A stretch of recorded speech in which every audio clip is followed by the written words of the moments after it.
আপনারা শুনছেন গল্প স্বল্প, গল্প, কল্পনা, ভয়। আজকের গল্প কবিতা সিংহর লেখা রঙিন ঘুড়ির নকশা। এই গল্পটি নেওয়া হয়েছে উজ্জ্বল সাহিত্য প্রকাশিত শতাব্দীর সেরা 100 ভূতের গল্প এই বইটি থেকে। গল্প পাঠে নন্দিনী চ্যাটার্জি আর সূত্রধারে আমি উৎপল। তাহলে শুনতে থাকুন কবিতা সিংহর লেখা রঙিন ঘুড়ির নকশা।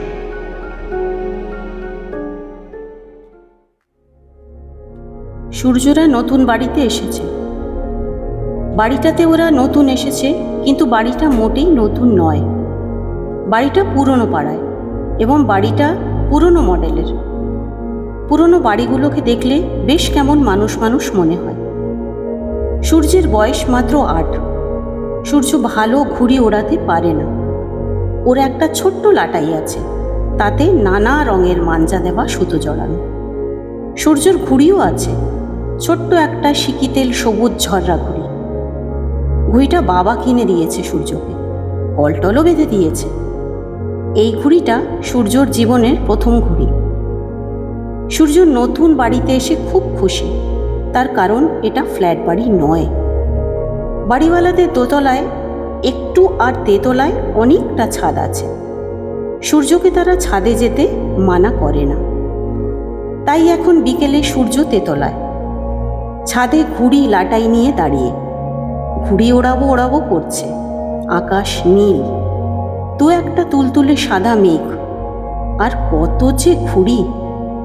বিশ্বকর্মা পুজো আসছে, সেই পুজোর আগের প্রস্তুতি। লাল, নীল, হলুদ কত রকম নকশা কাটা ঘুড়ি প্যাঁচ দিচ্ছে, খেলছে, সিধে উড়ে যাচ্ছে, নানান কায়দা দেখাচ্ছে। ঘুড়িতে ঘুড়িতে আকাশ ছাওয়া। হঠাৎ পাশের বাড়ির দিকে রেলিংয়ের ধার থেকে কে যেন ডাকল, এই এই সূর্য, ঘুড়ি ওড়াবি তুই? সূর্য তাকিয়ে দেখল রেলিংয়ের ওপর একটি ছেলে দাঁড়িয়ে, তারই মতন ছোট, খালি গা, পরনে একটা নীল হাফ প্যান্ট, দেখতে ভারী সুন্দর সে। সূর্য বলল, হ্যাঁ হ্যাঁ। ছেলেটা টুপুস করে নেমে এলো। আমার নাম সোনা, আমি তোদের পাশের বাড়িতেই থাকি। পাড়ার বালিগুলো সব ছাদে ছাদে জোড়া, জানিস তো? যাবি আমাদের বাড়ি? সূর্য বলল, হ্যাঁ যাব, আমার অনেক ঘুড়ি আছে, তোকে দেখাবো। সূর্য বলল, আমার ঘুড়িটা একটু ধরাই দাও না গো, আমি ওড়াই। সোনা ওর ঘুড়িটা ধরাই দিয়ে দিল। ও মা, ঘুড়িটা উঠে গেল আকাশে, ব্যাস এক্কেবারে মাঝ আকাশে। এইটুকু একটা সবুজ টিপ হয়ে ঘুরতে লাগলো ঘুড়িটা, উড়তেও লাগলো। সূর্য তো অবাক। সোনা বলল, দেখবি, তোর সঙ্গে যখন ভাব হলো, আমি কি দারুণ ঘুড়ির ম্যাজিক খেলা দেখাতে পারি। সূর্য বলল, সত্যি দেখাবে? কিন্তু কি করে দেখাবে গো, আজ তো সন্ধে হয়ে গেল। সোনা বলল, তাতে কি, দেখ না তোকে কেমন ঘুড়ির খেলা দেখাই আমি। সোনা তড়ুপ করে লাফিয়ে পাঁচিলে উঠল, তারপর ছাদের অপর পাশ থেকে টেনে বের করে আনলো একটা লাটাই। লাটাইয়ের মাথায় রঙিন একটা চাকরাস।